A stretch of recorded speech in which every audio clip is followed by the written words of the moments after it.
الله أكبر الله أكبر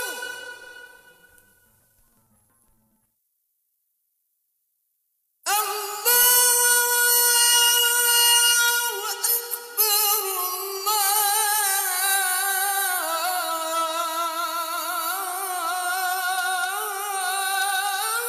الله أكبر. Orang-orang muslim yang mengatakan bahwasanya boleh saja mengucapkan selamat Natal, saya berani sumpah ikhwah, orang ini tidak punya ilmu agama dan imannya masih sangat tipis. Nggak bisa saudaraku mengucapkan selamat Natal kepada orang Nasrani sama mengatakan selamat Allah punya anak. Bagaimana bisa Anda berani mengatakan Allah punya anak? Itu kalimat yang sangat berat, ya kan gitu. Tidak boleh. Allah subhanahu wa ta'ala itu la syarikalah, tidak ada sekutu baginya. Lam yalid walam yulad, tidak beranak dan tidak diperanakkan. Dan Allah subhanahu wa ta'ala telah mengkafirkan orang-orang Nasrani dalam surah Al-Ma'idah. A'udzubillahi minasyaitonirrajim, laqad kafara alladziina qalu innallaha tsalitsu tsalatsa. Allah telah telah kafir orang-orang Nasrani yang mengatakan trinitas. Nggak boleh. Ngucapin selamat berarti selamat atas keyakinan kalian yang Allah sudah cap mereka kafir dengan itu. Bagaimana bisa dikatakan untuk menjaga hubungan dengan mereka? Kalau Anda menjaga hubungan dengan orang non-muslim, orang Nasrani dengan berteman, bertetangga, partner bisnis, kan gitu. Orang tua kita yang kafir kita silaturahim, tetap berbakti padanya. Kerabat-kerabat yang masih non-muslim kita silaturahim, jenguk kalau sakit, membantu orang miskin mereka. Boleh saja. Tidak ada yang larang dalam Islam itu. Tapi jangan sama sekali berhubungan dengan masalah keyakinan dan ibadah mereka. Nggak boleh memang dalam masalah ibadah. Allah mengatakan, ini tadi subhanallah saya pikir antum sudah tahu nih. Ya, makanya saya ulangin lagi sebab turunnya surah Al-Kafirun. Al-Mughirah telah datang kepada Nabi SAW mengatakan, wahai Muhammad, Mekah kita bagi dua saja. Sehari buat kamu, sehari buat kami. Kata Nabi SAW, saya belum faham, coba jelaskan lagi. Kata dia, sehari Muhammad, kau dukung ibadah kami. Kau ucapkan selamat buat kami. Kau ikutin ajaran-ajaran agama kami. Sehari lagi besok kami ikutin agamamu, kami ucapkan selamat untukmu. Kami dukung ibadahmu. Apa jawaban Nabi SAW? Sehari-sehari. Biar adil. Kata Nabi SAW, tidak boleh. Kata dia, wahai Muhammad, sehari buat kami. Dukung kami, ucapkan selamat buat kami, ikutin ritual kami. Seminggu buat kamu. Kata Nabi SAW, tidak boleh. Muhammad, sehari buat kami, sebulan buat kamu. Tidak boleh. Sehari Muhammad buat kami, setahun buat kamu. Tidak boleh, kata Nabi SAW. Terakhir, hai Muhammad, sehari buat kami, seumur hidup buat kamu. Sehari kamu ikutin kami, dukung ritual kami, selamat buat kami. Kalau pakai akal sehat, kalau pakai akal manusia, bukan akal sehat, akal manusia saja secara biasa, kan gitu. Kita pikir, oh lebih baik sehari kita ikutin orang kafir, dukung saja, ucapin selamat sama dia, selesai. Seumur hidup akan masuk Islam. Apa jawaban Nabi SAW? Tidak boleh. Lalu Jibril AS datang pada saat itu langsung membawa surah Al-Kafirun. A'udzubillahi minasyaitonirrajim. Qul ya ayyuhal kafirun. Katakan kepada orang-orang kafir. Orang kafir ini semua yang tidak syahadat. Yang tidak mengatakan asyhadu an la ilaha illallah wa anna Muhammad Rasulullah kafir. Jelas kafir. Dan itu Allah yang mencap mereka kafir. Gitu kan? Kafir artinya tidak beriman kepada Allah subhanahu wa ta'ala. Orang Nasrani aja mengkafirkan Yahudi kok. Itu. Yahudi mengkafirkan Nasrani, mengkafirkan Muslim. Kenapa orang Muslim nggak bisa mengkafirkan? Karena sementara kita jelas-jelas meyakini kenabian Musa, meyakini kenabian Isa alaihissalam. Gitu kan? Mereka yang memungkiri Nabi Muhammad SAW, Nabi terakhir, berarti tidak beriman sempurna kepada Allah Subhanahu Wa Taala. Dan sudah banyak ayat Quran menjelaskan masalah itu. Gitu kan? Kata Allah Subhanahu Wa Taala, ya, Qul ya ayyuhal kafirun la a'budu ma ta'budun. Semua Yahudi, Nasrani, Majusi, penyembah api, penyembah gunung, penyembah pohon, penyembah apa saja, semua selain yang tidak syahadat ini, saya tidak ikut-ikutan acara ritual kalian, tidak akan ucapin selamat buat kalian, tidak akan pakai atribut-atribut kalian, dan kalian juga tidak usah repot-repot ikutin agama saya, nggak usah. Kita nggak butuh Nasrani. Saya tanya, pada saat sholat Idul Fitri, ada orang Nasrani ikut-ikutan? Idul Adha, gitu kan? Mereka berurus dengan agamanya sendiri. Kenapa orang muslim pusing dengan acara ritualnya orang lain? Diulangi lagi. Ya, setelah dikatakan kalian tidak usah ikut-ikutan, saya tidak usah ikut-ikutan juga, diulangi lagi. Wala antum abidun ma'bud, wala ana abidun ma'abadtum, wala antum abidun. 2 kali diulangi. Dan saya tidak akan ikut-ikutan, kalian juga tidak usah ikut-ikutan. Terus begitu. Terakhir dikatakan oleh Allah, lakum dinukum waliyadin. Kalian punya agama, saya juga punya agama. Titik, selesai. Gitu kan? Emang sudah begitu. Kalau anda bilang, oh itu cuma kata-kata, nggak masalah. Kata-kata bisa membuat anda murtad, saudaraku, bisa masuk neraka, gitu kan? Sadarkah anda dengan satu kalimat, anda kalau mengatakan satu kalimat sekarang, semenit kemudian kalau anda yakin dalam hati bisa masuk neraka kalau meninggal, kalau anda mengatakan saya murtad, memang dari hati mau keluar dari Islam, semenit kemudian dicabut ruhnya oleh malaikat maut, masuk neraka. Kalimat, kata-kata, bahaya tuh, gitu kan? Mungkin teman-teman juga sudah tahu yang dialog antara Muslim sama Nasrani di Amerika. Si Nasrani mengatakan, kenapa kau tidak ucapkan kalimat Natal, selamat Natal buat saya. Kata si Muslim, ya kata si Nasrani, itu kan cuma kata-kata. Kata si Muslim, kenapa, apa kau sudah syahadat? Si Nasrani bilang, enggak. Kenapa kau enggak syahadat? Dia bilang, kalau saya syahadat, saya tinggalin agama saya. Kata si Muslim, itu kan juga cuma kata-kata. Sama, gitu kan? Jadi enggak boleh. Tapi hal-hal yang ditoleransikan dalam agama silahkan. Tadi saya bilang berteman, bertetangga, silahkan. Tapi jangan dukung masalah ibadahnya. Nggak boleh. Sampai pernah ditanya kepada Syekh Bimbas, apa hukumnya orang-orang, mohon maaf ini teman-teman kita, semoga Allah berikan hidayah yang belum tahu, yang menjadi security menjaga gereja misalnya. Atau orang-orang yang menjadi tukang parkirnya kena lagi banyak mobil. Halalkah pendapatannya? Bolehkah itu? Fatwa ulama tidak boleh. Karena ada hadis Nabi SAW yang berbunyi, kalau ahli kitab, khusus Yahudi dan Nasrani terutama, kalau mereka sedang beribadah di tempat ibadah mereka, jauhilah. Karena laknat Allah sedang turun. Hadis Nabi SAW. Kenapa nggak bisa cari rezeki di tempat lain? Subhanallah. Rezeki itu sudah dibagi oleh Allah SWT. Hati-hati saudaraku, gitu kan? Jadi orang yang mengatakan seperti ini karena tidak faham agama. Bagaimana bisa dia mengatakan Tuhan punya anak? Gitu kan? Jadi tidak boleh sama sekali ikhwah, yang nggak boleh. Jadi kita harus tahu mana yang boleh dan mana yang tidak boleh. Dan anda wajib ingkar mungkar. Ingatkan apa yang saya sampaikan tadi. Kalau juga dia tidak mau dengar, selesai, gugur kewajiban anda. Seperti yang lagi rame nih, urusan apa nih? Urusan Natal nih sekarang nih. Kita mau kasih tahu begini, kalau kita bicara Natal, ya ikhwan, Indonesia ini kan negara Ahlus Sunnah wal Jamaah, dan khususnya mereka bermadhab Syafi'i. Nah, kalau kita bicara madhab Syafi'i, itu boleh dikatakan madhab Syafi'i sepakat. Nah, jadi mengucapkan ucapan selamat untuk hari raya agama lain, hukumnya haram. Itu terurai di buku-buku kitab-kitab fikih madhab Syafi'i. Nah, ini kan madhab umum yang ada di Indonesia. Jangan kita datang dengan pendapat baru yang di luar madhab Syafi'i, diambil dari madhab lain, udah gitu kolnya sad lagi. Kalau sas kan tahu kan, kalau sas tuh kalau yang udah sangat lemah yang bertentangan dengan pendapat yang kuat. Nah, jadi kalau tiba-tiba ulama di mana-mana, di pondok pesantren, habaib, di majelis-majelis taklim, semua udah menyampaikan, umat Islam jangan ikut Natal, hukum ikut Natal itu haram, bla bla bla, udah dengan berbagai macam dalil. Tahu-tahu datang dai dari luar negeri menyampaikan bahwa mengucapkan selamat Natal halal, boleh, dengan mengabaikan pendapat jumhur. Pokoknya jumhur udah pokoknya mau diabaikan. Ini sikap-sikap seperti ini nggak bakal diterima oleh masyarakat Indonesia. Nggak boleh. Nah, soal pendapat pribadi yang bersangkutan mengatakan selamat Natal itu boleh, itu kita nggak ikut campur, urusan pribadi dia. Tapi ini jangan dilontarkan ke publik Indonesia, yang di Indonesia ulamanya dari berbagai macam golongan sepakat. Di Indonesia kan sepakat, yang Muhammadiyahnya mengharamkan, yang Irsyadnya mengharamkan, yang kemudian yang habaib juga mengharamkan, begitu juga dari yang aswajatnya Ahlus Sunnah mengharamkan. Tahu-tahu datang bawa pendapat baru ngomong, ya gaduh Ustaz. Itu nggak boleh terjadi seperti itu, kecuali kalau yang bersangkutan mau mengatakan boleh mengucapkan selamat Natal, dakwahnya umpamanya yang bersangkutan bicara di Amerika, tempat minoritas Muslim, atau di Inggris, tempat minoritas Muslim. Kemudian dia fatwakan kepada orang Islam di sana, nggak apa-apa kau ucapkan selamat Natal umpamanya, karena di sini berbahaya.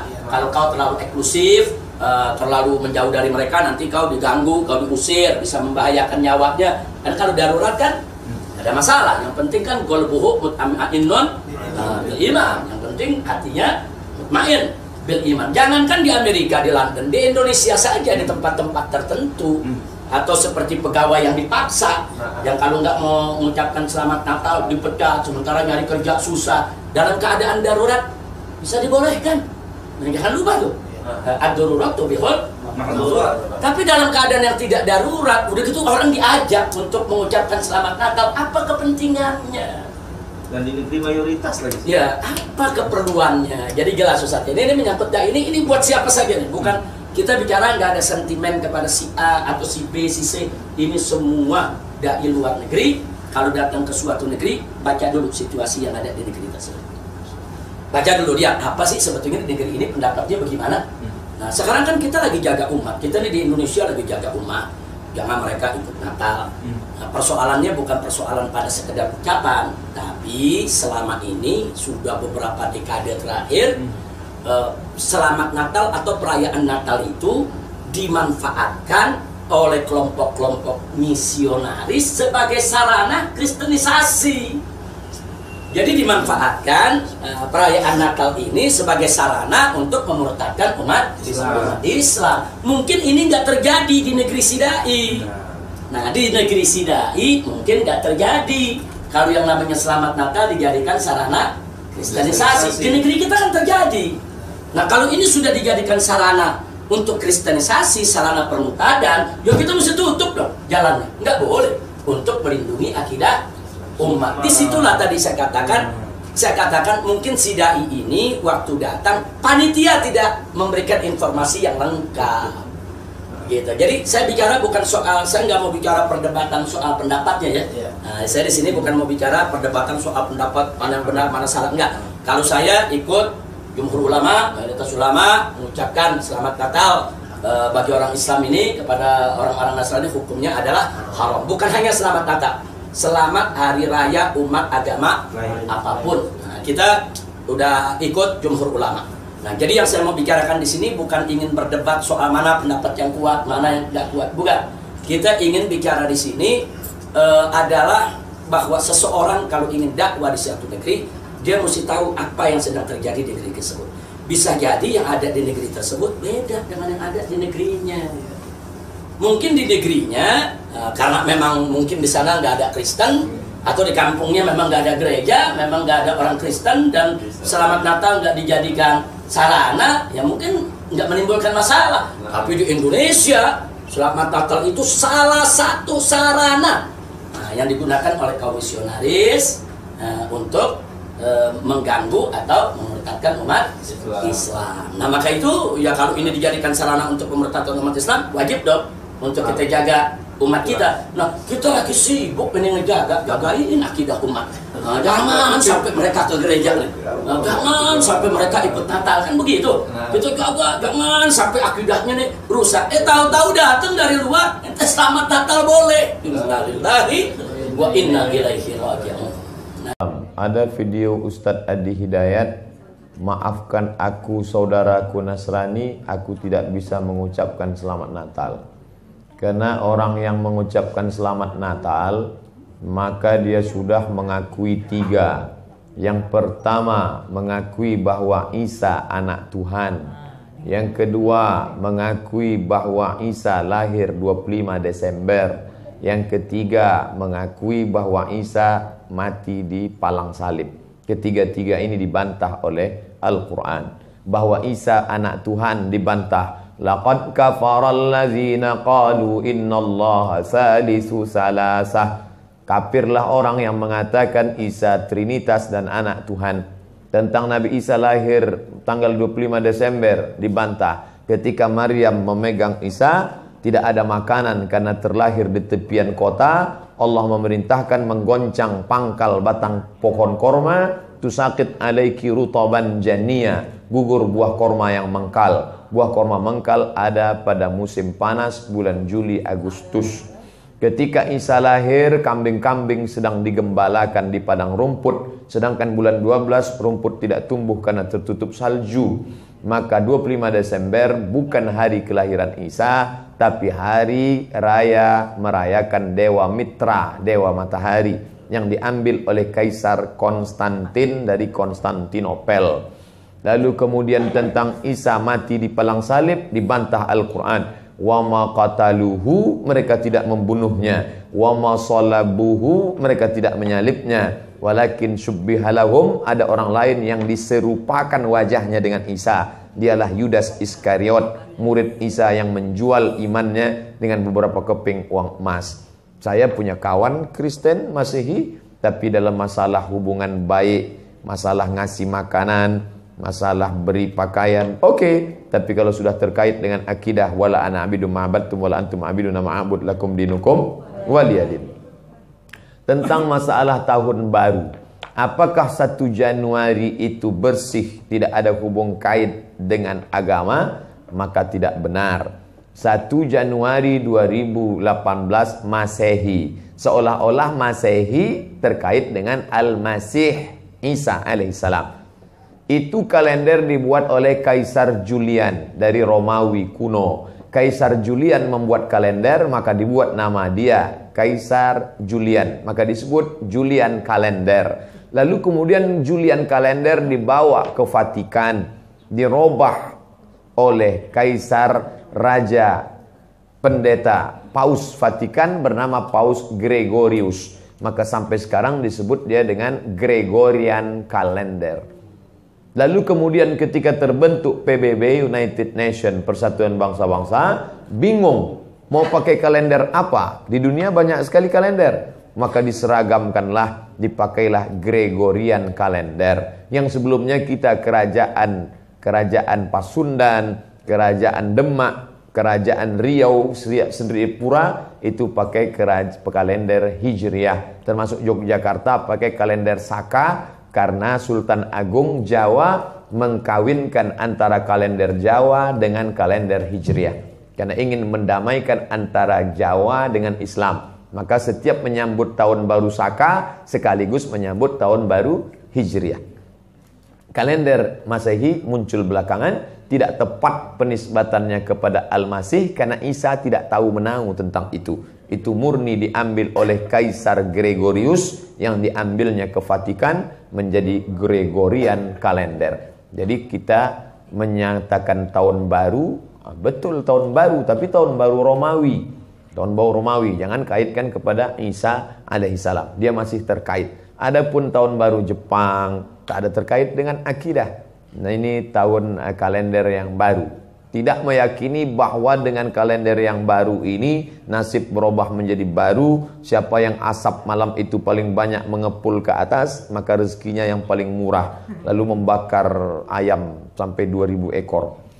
Nah, oleh sebab itu saya anjurkan anak-anak muda, remaja-remaja masjid, tanggal 31 malam tanggal 1 setiap masjid semuanya buat kajian, iktikaf, zikir, muhasabah supaya jangan keluyuran ke sana kemari. Hanya 2 saja. Anak-anak muda pergi ke masjid mulai jam 10, jam 11, jam 12, jam 1, jam 2 atau habis isya tidur. Saya nggak bisa tidur Pak Ustadz, biasa malam kalau nggak bisa tidur habis isya makan antimo 2. Nguap tidur langsung. Itu saja. Adapun nanti Ustadz malam tahun baru apakah buat muhasabah di masjid? Enggak. Saya berangkat 28, 29 umroh, maka tahun baru di Madinah. Tahun lalu juga begitu. Tapi tahun sebelumnya dibuat acara muhasabah. Wallahu a'lam. Teman-teman sekalian, jelas bahwa hukum mengucapkan ucapan selamat, ingat baik-baik, mengucapkan ucapan selamat pada agama lain di luar keyakinan kita, dalam keimanan kita sebagai muslim, itu tidak diperkenankan. Haram hukum yang mengucapkan selamat, misalnya A, selamat B, yang dalam selamat itu ada unsur pengakuan. Awas, ada unsur pengakuan, ada din selain Islam, atau agama yang dibenarkan selain Islam. Itu adalah wilayah keyakinan iman kita. Sebetulnya sama aja. Yang bukan Islam pun, non-muslim pun meyakini kepercayaan dia yang benar. Jadi sebetulnya itu keyakinan standar setiap pemeluk agama. Itu indah sekali, ya, indah dalam Islam itu. La ikraha fid din. Baik, tidak ada paksaan dalam agama. Kita nggak boleh paksa orang. Tapi kita pun tidak boleh mengikutkan keyakinan kita pada keyakinan orang lain. Dan itu sebetulnya standar dalam keyakinan beragama. Silakan cek. Quran surah ketiga Ali Imran ayat ke-19, paling kiri sebelah atas. Innad dina indallahil Islam. Innad dina, sungguh ad-din. Ad-din, pegangan hidup, hal yang mendekatkan pada Allah. Din, yang dipahami dengan agama itu, kata Allah, nggak ada yang lain di sisi Allah kecuali Islam. Di Allah sudah mengatakan, lihat, yang saya ridhai, yang saya tetapkan hanya Islam, tidak ada yang lain. Bahkan kalimatnya menggunakan inda, indallahi. Inda itu bisa berarti yang sangat dekat, bisa berarti yang ridhai, bisa berarti juga yang ditetapkan. Bahkan kalau dalam konteks kemanusiaan, yang dimiliki. Misal, ana indik qalam. Ini punya saya. Yang lain bukan punya saya. Kata Allah, inna dina indallahil Islam. Yang saya tetapkan itu Islam, yang lain enggak saya tetapkan. Bahkan kalau antum buka lagi sampai ayat 85-nya, nanti antum akan temukan, wa may yabtaghi ghairal islami dina falan yuqbala minhu. Pakai lan. Siapa yang mencari selain Islam, mengakui selain Islam, menetapkan selain Islam, kata Allah, enggak akan saya terima. Dan kalimat tidak menerimanya menggunakan lan. Ada lan, ada la, itu beda. Kalau la, itu harfu nafyin, menafikan sesuatu, tapi juga hati-hati. Tapi juga penafian ini bisa dua jenis. Penafian mutlak, atau yang kedua, penafian saat itu, tapi dunal istiqbal. Tanpa yang akan datang, saat ini saja. Contoh penafian mutlak dalam kalimat, asyhadu an la ilaha illallah. Saya mengakui tidak ada Tuhan kecuali Allah. Ketika la-nya menafikan, mutlak.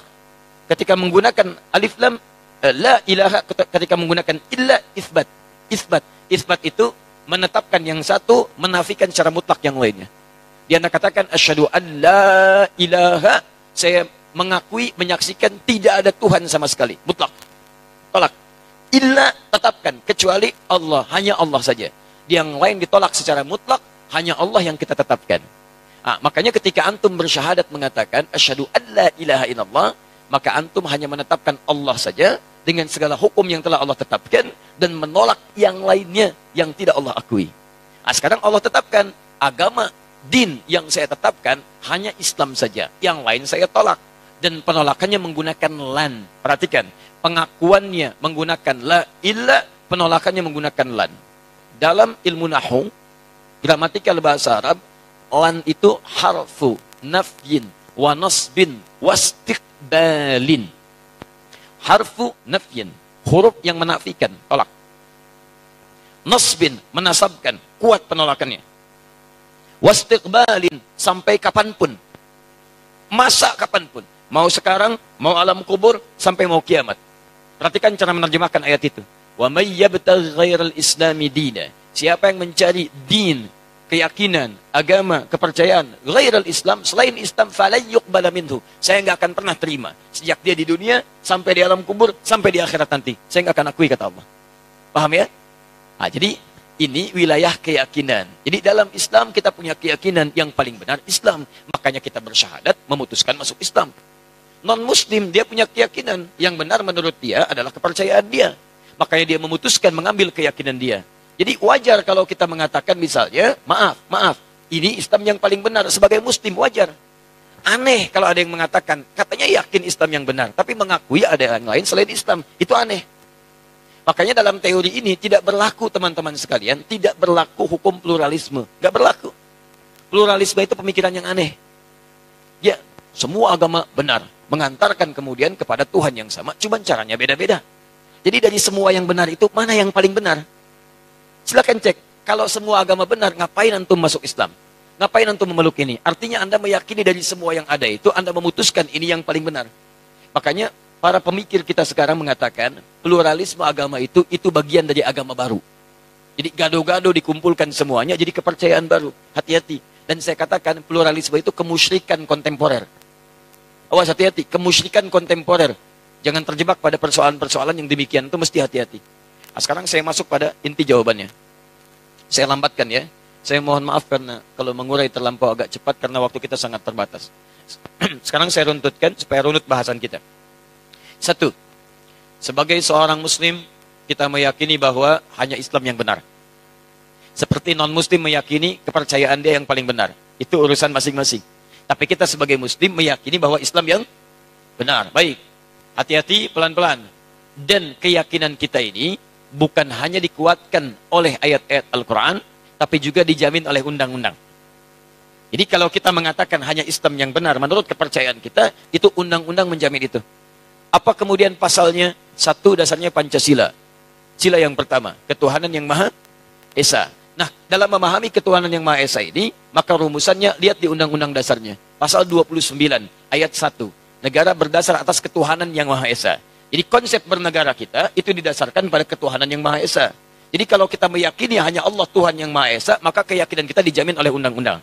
Dalam menjalankan keyakinan ini diatur di pasal keduanya, di pasal 29 ayat keduanya. Dia dalam memahami pasal 29 ayat 1, terjemahannya adalah cara memahaminya pasal 29 ayat 2. Negara menjamin kemerdekaan tiap-tiap penduduk untuk memeluk agamanya masing-masing dan beribadah menurut agama dan kepercayaannya itu.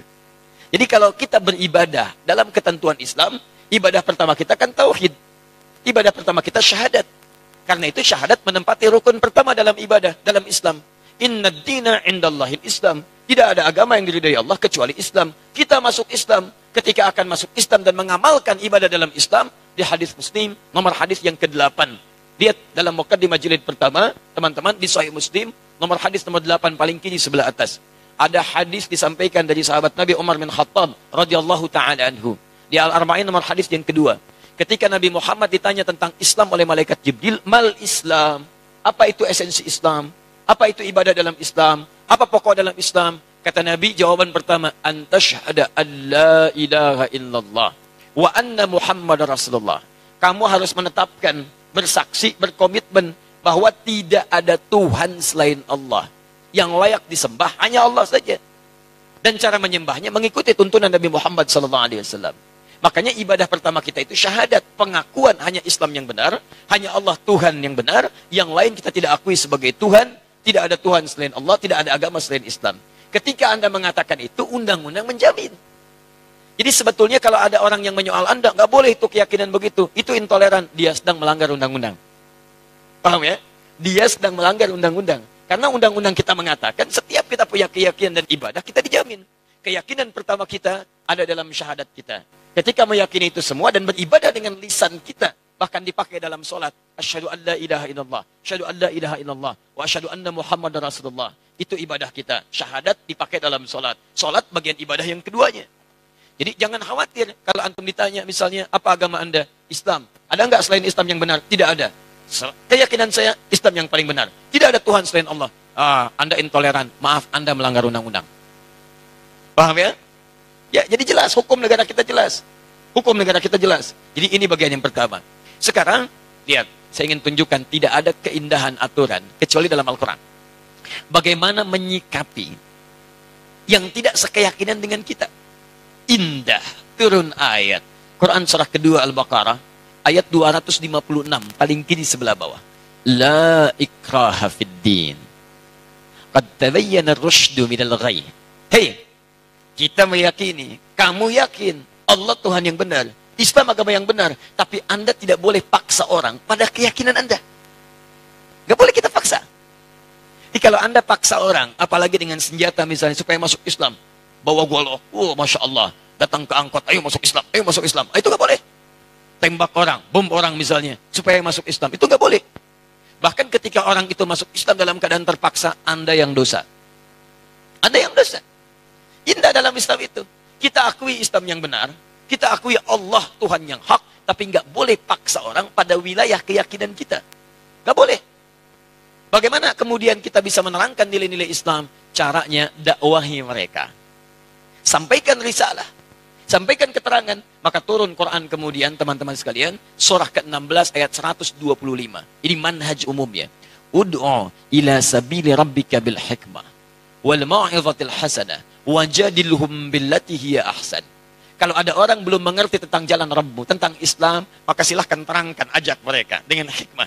Kalau Anda tidak yakin dengan kami, silahkan Anda ibadah menurut kepercayaan Anda. Kami, menurut kepercayaan kami, toleransi yang paling baik, lakum dinukum waliyadin, kita tidak usah saling mengganggu. Jadi zero tolerance. Toleransi terbaik, zero tolerance. Jangan saling ganggu. Saya nggak ikut pada kepercayaan Anda pun nggak usah ikut-ikutan kami. Kita diskusi aja, kalau nggak ketemu, silahkan kerjakan. Kami pun nggak akan ikut ke tempat ibadah Anda. Dan kami tidak harus menggunakan perangkat-perangkat pakaian seperti yang Anda kenakan. Anda pakai punya Anda, kami pakai punya kami.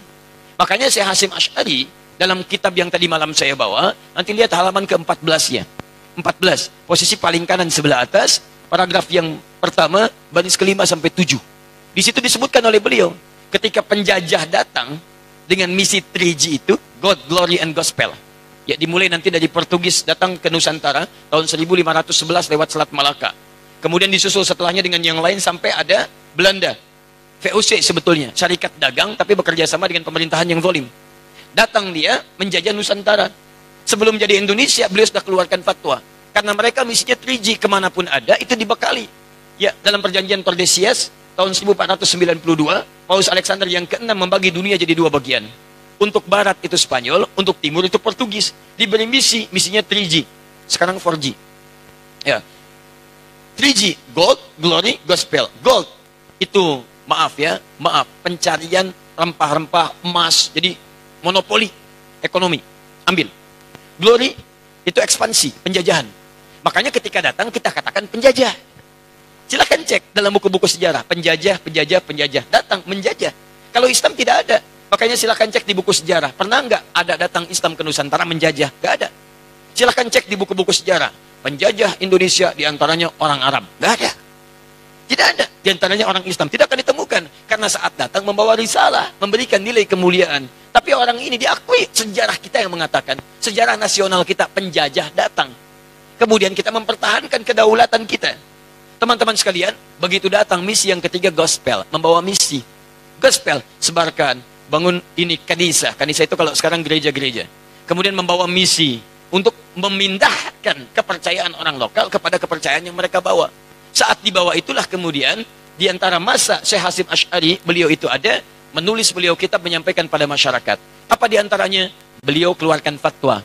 Orang yang ikut-ikutan mengenakan pakaian-pakaian mereka, pergi ke tempat ibadah mereka, itu hukumnya haram. Dihukumi tasyabuh bil kufar, menyerupai orang-orang kafir, maka keluarlah hukum dilarang mengenakan pakaian-pakaian seperti pakaian mereka, atribut seperti mereka, sehingga tidak menghadirkan nilai kepercayaan lain masuk kepada kepercayaan kita. Itu sudah ada dulu disebutkan oleh pendiri Nahdlatul Ulama tanggal 31 Januari tahun 1926.